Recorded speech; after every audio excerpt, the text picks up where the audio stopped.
सिख वो नहीं होते। सिख एक बहुत ही कल्चर्ड, स्पिरिचुअल, मैनर्ड और डीपली रूटेड लोग होते हैं। शीशे में देख के लगता है यार कि मैं हीरो बन सकता हूं। हर एक आदमी को लगता है। किसी भी लड़की की कहानी उठा ली, मैं अपने केश नहीं काटूंगा। मैंने 4 ही एपिसोड डायरेक्ट किए। नमस्कार, मैं हूं पंकज शुक्ल और एक बार फिर आपका स्वागत है हमारे कार्यक्रम शुक्ल पक्ष में। आज हम बात करेंगे नेटफ्लिक्स पर नई सीरीज कैट की। कैट क्या है उसको थोड़ा हम थम के बताएंगे। पहले हम स्वागत करते हैं अपने सितारों का। हमारे साथ है रणदीप हुड्डा, बलविंदर सिंह, हसलीन कौर, सुखविंदर विक्की जी। आप सभी लोगों का स्वागत है इस कार्यक्रम में। बहुत बहुत धन्यवाद। शुरुआत हम रणदीप से ही करते हैं, बाएं से। कैट पहली बार तो समझ में नहीं आता, लगता है कि कोई बिल्ली उल्ली कहानी होगी, लेकिन धीरे धीरे कहानी को समझना शुरू करते हैं तो समझ में आता है कि इंसान है जो बिल्ली जैसा ही शातिर हो सकता है। बिल्कुल बिल्कुल बिल्कुल। कैट मुझे भी नहीं पता था क्या है। मैं कहा रैट बोलते हैं, रैट इन दी ऑर्गेनाइजेशन, तो मैं कहा पंजाब का है तो उसको कैट बोलते होंगे। तो पर एक एक्चुअल टर्म्स है, काउंटर अगेंस्ट टेररिज्म, एक बहुत सी ऑर्गेनाइजेशंस में यूज होता है। और पंजाब पुलिस ने भी इंसर्जेंसी के टाइम में इसका इस्तेमाल किया था। जो मुखबिर उनके होते थे, जो डबल एजेंट टाइप से होते थे, तो वो उसके ऊपर आधारित कहानी है। वो एक पहले इंसर्जेंसी के दौर में पुलिस के लिए करता था, फिर उसके भाई के चक्कर में वो अभी आज के दौर में 2006 के दौर में वो फिर से उनके चुंगल में आ जाता है। और फिर क्या होता है, ये कहानी है और आगे स्क्रीन प्ले है। एक सवाल और मैं करूं आपसे, इसके पहले मैं जाऊं बलविंदर के पास में, कि कैरेक्टर के हिसाब से खुद को ट्रांसफॉर्म करने का जो एक आपके अंदर जिद है या कहें जुनून है, उसने कितना इसमें आपको हेल्प किया या कितनी मुश्किल रही आपको एक गुरनाम सिंह का कैरेक्टर ओढ़ने के लिए? देखिए, कैरेक्टर कोई भी हो, आपको ओढ़ने के लिए उतनी ही शिद्दत और मेहनत करनी पड़ती है। हर एक किरदार का एक अलग आपके लिए चैलेंज रहता है। इसमें जो सबसे बड़ा चैलेंज था वो तो फॉर्मेशन में ही था हमारे कैरेक्टर की, कि इसको जो हिंदी फिल्मों में या एंटरटेनमेंट इंडस्ट्री में एक सरदारों की इमेज, सिखों की इमेज बनाई हुई है। जैसे पहले एक होता था जिसके ऊपर जोक मारते थे पुरानी पिक्चरों में, फिर वो बदल के अभी एक हाइपर मैचोइज्म के ऊपर ये और बल्ले बल्ले और म्यूजिक वीडियोस में जैसे वो गन्स वन्स लेके और अपना ट्रैक्टर पे वो सरदार एक्चुअली सिख वो नहीं होते। सिख एक बहुत ही कल्चर्ड, स्पिरिचुअल, मैनर्ड और डीपली रूटेड लोग होते हैं, जो कि ज्यादा ऐसे होते हैं, बहुत विनम्र होते हैं। बहुत विनम्र होते हैं। वो सिखिज्म में विनम्रता की बहुत बड़ी पहचान है। सेवा से अपने आप को जमीन से जोड़ के रखना, तो वो एक चीज हमने बहुत ध्यान से उसको हमने कोशिश की कि एक कैरिकेचर जो हम देखते आए हैं वैसा ना हो। तो उसके लिए मैं पहले भी एक पिक्चर के लिए सिखिज्म पे तैयारी कर चुका था, जहाँ मैंने लंबे लंबे केश उगाए थे जो कि अंजाम तक नहीं पहुंच पाई। तो उसमें जो मैंने मेहनत की थी, उसमें जो मैंने पढ़ाई की थी, जो मैंने सीखा था, वो इसमें काम आया। हाँ, काम आया। और उसमें सबसे बड़ी चीज यही थी कि सिख कौन होता है, जो सीखदा है। So the learner in me and all that, so that is what, उसको हमने थोड़ा वो किया। और उसके बाद फिर एक अंडरलाइंग कैरेक्टर अगर आप बना लेते हैं कि भाई ऐसा है, फिर उसको फिर स्क्रीन प्ले के हिसाब से किसी भी सिचुएशन में डाल दो। तो एक वो बनाने में, उसको फॉर्म करने में, स्पेशली फिक्शनल कैरेक्टर में एक समय लगता है और एक चॉइसेस होती हैं जो आप करना शुरू करते हो। और वो चॉइसेस करते करते फिर सीरीज खत्म हो जाती है, बोलता है अच्छा अब यही है। बलविंदर से बात करते हैं कि आप इस सीरीज के रचयिता हैं, जिसको अंग्रेजी में क्रिएटर कहते हैं लोग। रचयिता का सबसे बड़ा काम होता है एक नई दुनिया क्रिएट करता है, जो दुनिया किसी ने देखी नहीं, उसमें लोगों का यकीन दिलाना कि भाई एक कहानी है और कहानी के आसपास दुनिया है। तो जितना मैं देख पाया हूँ कैट को, उसमें आपने एनवायरनमेंट को, जो पंजाब का एक दिखती है ना, पंजाबियत दिखती है उसमें, चाहे खेत हो, खलिहान हो, गाँव हो, लोग हों, बोली हो उनकी, वो क्रिएट करने की कोशिश की। किरदार तो बाद में आते हैं कि आपने एक दुनिया जो सोची है वो बहुत मजबूत दुनिया है। उसके बारे में आप कैसे, आपको ख्याल आया होगा, कहाँ से आपने लिया होगा रेफरेंसेस? देखिए, मुझे ऐसा लगता था कि पंजाब का जब कभी भी ना हम पंजाब जब दिखाते हैं ना, तो वो सरसों के खेत में गाने चल रहे हैं और गाने चल रहे हैं और वो सब हो रहा है। और कभी भी, जबकि वो भी एक पार्ट है पंजाब का, हिस्सा है पंजाब का, लेकिन कभी पंजाब का जो अंडरवैली है, कि असल जो लोग होते हैं, जो गलियों में, गाँव में, खेतों में, जो भी ऐसे इस तरह के लोग हैं, उनके बारे में कभी कुछ कहानी हमने देखी नहीं है उस लेवल देखी पे। तो बहुत कम देखी गई। वो रीजन मुझे भी लगता था कि वो एक्सप्लोर नहीं हुआ है ज्यादा। और फिर जब से ये सीरीज और जब OTT प्लेटफॉर्म सारे आए हैं, तो मुझे लगता था कि एक अच्छी कहानी कहने की इधर जगह है जहां पर आप लॉन्ग फॉर्मेट में एक्सप्लोर कर सकते हैं कि क्या क्या है। और फिर मुझे ये चीज हमेशा इंटरेस्टिंग लगती थी कि पार्टीशन के बाद, बंटवारे के बाद पंजाब के दो बहुत अहम जो घटनाक्रम रहे हैं, चाहे वो इंसर्जेंसी का वक्त रहा हो या फिर आपका जब ट्रक ट्रैफिकिंग शुरू हुआ है, और वो बड़ा डिफाइन करते हैं पंजाब को उस मामले में। तो फिर मुझे वो दोनों को लेके एक कहानी का मुझे ख्याल था कि मतलब कि एक किरदार के थ्रू ये दोनों चीजें को हम एक्सप्लोर कर सकते हैं तो बहुत अच्छी चीज हो जाएगी। और साथ में मैं कुछ लोगों से मिला था जो कैट थे, तो वो अपने आप में एक बड़ी इंटरेस्टिंग मुझे चीज लगी थी कि उनकी कहानी अगर आप मतलब उनके शूज में रह के सोचेंगे कि वो ऐसा करते थे तो कितना खतरनाक रहता होगा वो मामला, जिंदगी हमेशा हाथ में लेके चलना। तो वो चीज मुझे बड़ी एक्साइटिंग लगती थी कि यार वो बड़ा इंटरेस्टिंग कैरेक्टर हो सकता है। फिर परिवार और ये सब चीजें भी अगर आती हैं तो आप वही फिर कैरेक्टर रखा कि एक भाई अपने भाई के लिए कहाँ तक जा सकता है, जबकि उसने खुद एक दौर में वो चीजें भुगती हैं अपने माँ बाप के साथ और वो सब लेके चला हुआ है, और बल्कि इनके लिए ही वो सब अपनी जिंदगी अभी जी रहा है।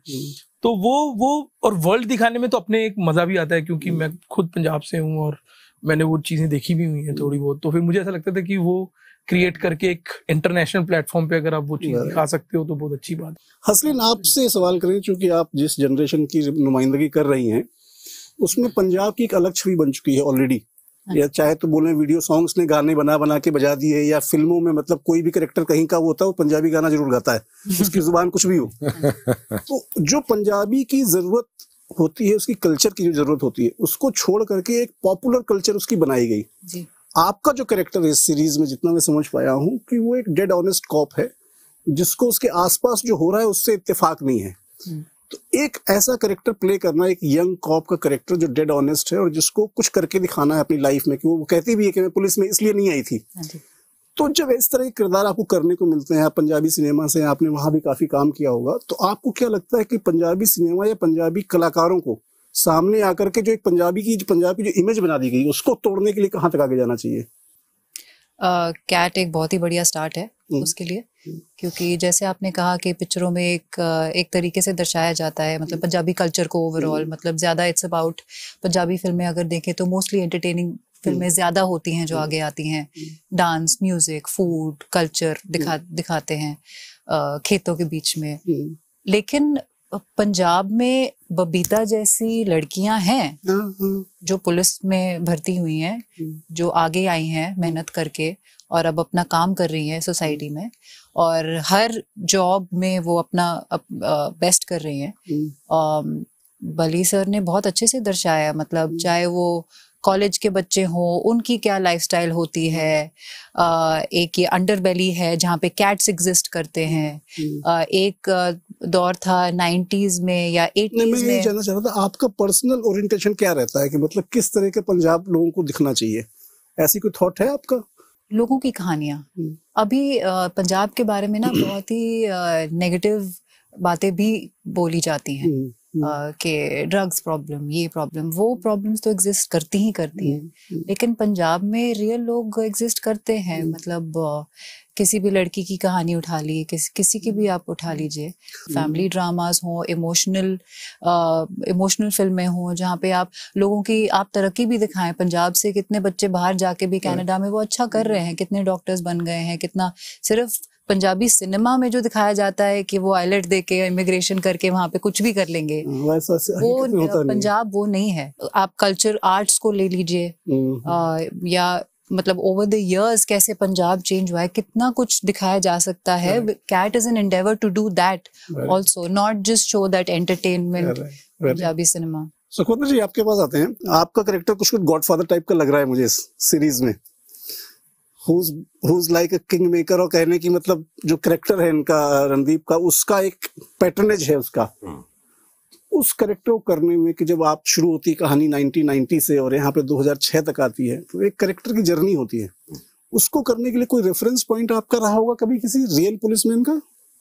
रियल पुलिसमैन का ऐसा मैंने कोई हाँ कुछ वॉच तो आपको देखना पड़ता है कि उस दौर में कहीं जाके आप कुछ मैटर निकालते हो, या कि क्योंकि मेरा थोड़ा सा ये था कि अपने जितने मैं थोड़ा सा पढ़ने में कमजोर हूँ, लिटरेचर पढ़ना या उसमें, तो जो मेरे अच्छे कुछ दोस्त हैं जो पढ़ने लिखने में या उसमें जिनको नॉलेज है इस चीज की, तो मैंने उसको बोला कि मैंने कहा यार थोड़ा सा देख इसके बारे में और मुझे रेफरेंसेस दे दे, कहीं ना कहीं हो सकता है मैं भी निकाल लेता, बट वो थोड़ी उन्होंने मेहनत की, रेफरेंसेस दिए मैंने।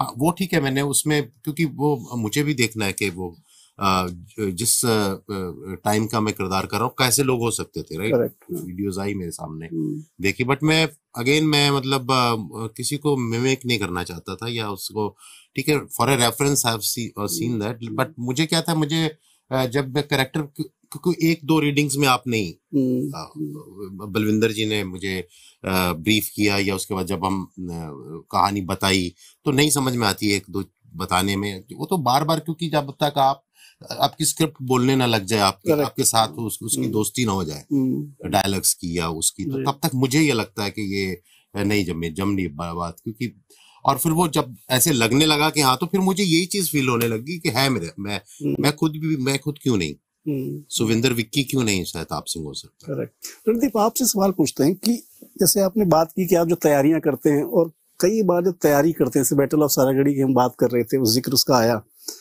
आमतौर पर होता है कि हिंदी सिनेमा में 2 प्रोडक्शन हाउस या 2 सितारे एक साथ एक कहानी पे काम करना शुरू कर देते हैं, तो आपस में बात कर लेते हैं कि जैसे सुल्तान आई या दंगल आई, तो लोगों ने तय किया नितेश तिवारी मिले और वो मिले आपस में कि कौन आगे कौन पीछे जाएगा। आपको ये मौका क्यों नहीं मिला? क्योंकि मैं उसमें सिर्फ एक एक्टर था और बाकी सारा तामझाम किसी और के हाथ में था। कहानी पब्लिक डोमेन में थी तो कोई भी बना सकता है। अब किसे क्या बनाना चाहिए था, नहीं बनाना चाहिए था, ये उनके कॉन्शियंस पे है, उनका वो है। पर मैंने उस पे जो 3 साल लगाए, वो कहानी भी थी, सुरा सो पहचानिए, जो कभू न छड़े खेत, पुरजा पुरजा कट मरे, राइट। तो उसी के बारे में कहानी थी। और अब मैं जब गया था पहली बारी गोल्डन टेम्पल, जब मैं कास्ट हुआ था, तो मैंने इत्तेफाक से वहाँ म्यूजियम में चला गया और मैंने अपना खुशवंत सिंह की हिस्ट्री ऑफ 6 पढ़ी थी। तो मैंने जब वो विजुअल्स देखे तो मुझे बहुत टच कर गई वो बात। तो जब मैं अंदर मत्था टेकने गया ग्रंथ साहब के सामने, तो मैंने ये कसम खाई कि जब तक ये पिक्चर अपने अंजाम तक नहीं आ जाती, आपके सिखों ने इतने सेक्रीफाइस किए हैं, तो मैं अपने केश नहीं काटूंगा। तो मैंने 3 साल वो नहीं किया। तो इस चक्कर में कोई भी रोल आता था तो मैं नहीं करता था। बहुत बड़ा बलिदान दिया। तो वो वही था, उससे मेरे को बहुत सीखने को मिला। I mean all losses are not losses. तो इसमें मेरी खुद की एक अपने कला के प्रति एक बिलीफ के प्रति एक खुद की स्पिरिट टेस्ट करने का एक काम हो गया और मैंने वो नहीं छोड़ा। और उससे मुझे खुद as an actor, as a person काफी कुछ सीखने को मिला, जो कि मुझे अभी बहुत हेल्प किया और कैट में भी हेल्प किया।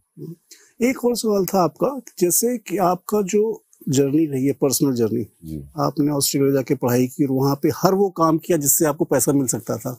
ज्यादातर तो टैक्सी चलाई। तो being grounded in the life in the early stages, कि जब आप तैयार हो रहे होते हैं, जिंदगी की तैयारी कर रहे होते हैं, उसमें जो आप सबक लेते हैं, जी, उसका रिफ्लेक्शन आप में दिखता है अब भी, कि आप अब भी उतने ही ग्राउंडेड हैं, उतने ही मतलब हम्बल हैं। जी।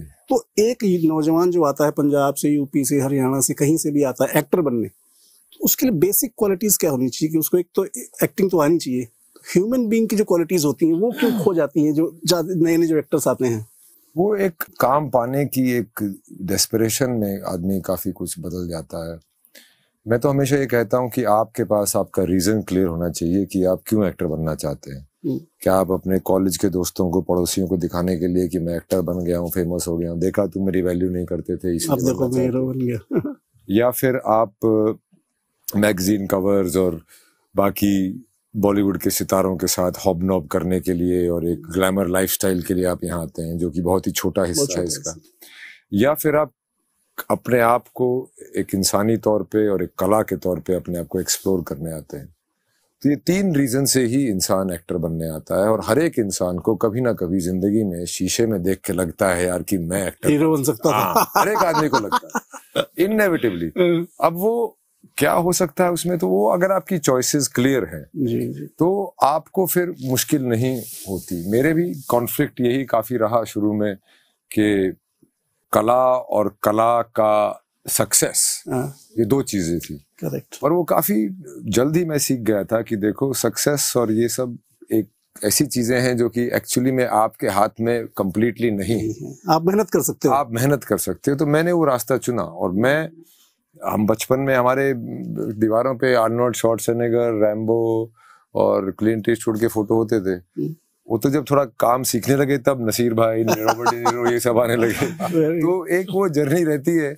और धीरे धीरे अब ऐसे लगने लगा है कि मेरा एक काम करने का तरीका है, मेरे एक पर्टिकुलर काम में मेरी रुचि है, एक एक्सप्लोरेशन में मेरी रुचि है। तो मैं काम वैसे भी बहुत पहले कम करता था और मेरे 22 साल के करियर में मैंने 1-2 बार ही अपने आप को कभी रिपीट किया होगा। तो वो एक मेरे लिए अपनी जर्नी है, उसमें मेरे को किसी की पड़ी नहीं है। मैं एक छोटा सा स्वार्थी कलाकार आगे की सुन। एक आखिरी सवाल बलविंदर से पूछते हैं कि आप बेसिकली राइटर हैं। राइटर जब कोई सीरीज क्रिएट करता है और जब उसी के पास जिम्मेदारी आती बनाने की, नॉर्मली क्या होता है, आपने फिल्म लिखी, डायरेक्ट किसी और ने की, तो फिल्म में कुछ गड़बड़ हो गया तो आपने बोला भैया मैंने लिखा तो ये था, इसने शूट वो किया, मैं क्या कर सकता हूँ। अब भी आपके पास वो चांस नहीं है बोलने का, because you are the creator also, you have directed the first episode also. I think 2 लोग और थे आपके साथ में शायद। मेरे पास चांस है थोड़ा सा। अच्छा, मैंने 4 ही एपिसोड डायरेक्ट किए, बाकी 2 रुपेंद्र और जिमी ने किए हैं, तो वो उन्होंने यार ठीक ही। लेकिन जिम्मेदारी बढ़ती है ना एक कुछ क्रिएट करने में, तो उसको कैसे हैंडल किया होगा उस प्रेशर को आपने? देखिए, जिम्मेदारी बढ़ती है क्योंकि आप प्रोड्यूस भी कर रहे हैं और पंचाली भी साथ में है उसमें। तो उसमें क्या रहता है कि अच्छी चीज ये रहती है कि रुपेंद्र और मैं बहुत सालों से एक साथ, हम अगर आपने देखोगे तो मुबारका भी हमने साथ में लिखी और सब है, तो उस लेवल की ट्यूनिंग हमारी रही है। और जिमी भी पंजाब का ही है और उसको भी पंजाब अच्छी तरह से पता था। और अनिल जो है वो भी मेरा कॉलेज फ्रेंड है, कॉलेज से हम साथ में हैं। तो वो अंडरस्टैंडिंग तो थी हमारी कि हमें इस तरह का विजन लेके इस तरह की चीज हमने लिखनी है। और चैलेंज रहता है, पर अगर तो अच्छी आपको लग गई तो फिर तो वो मैंने किया है। ठीक है, अगर वो अच्छी जो नहीं अच्छा लगेगा तो आप सोच लेना कि वो मैंने नहीं किया, तो उसकी जिम्मेदारी मैं नहीं लूंगा। नहीं, बलविंदर और मैंने एक और पिक्चर भी की थी, तेरा क्या होगा लवली, जहाँ पे ये राइटर डायरेक्टर थे। वो सोशल कॉमेडी थी, हरियाणा में बेस्ड। तो उस दौरान भी राइटर डायरेक्टर का इसका वो था, उसमें भी रुपेंद्र और अनिल ही साथ में, वही साथ में थे। तो इनकी अच्छी जोड़ी है। नहीं, बहुत अच्छा है कि मतलब ओटीटी पे आप सीरीज लेके आ रहे हो, अच्छे इंडियन कंटेंट की, इसको ना देसी कंटेंट की जरूरत भी है हमारे ओटीटीज को।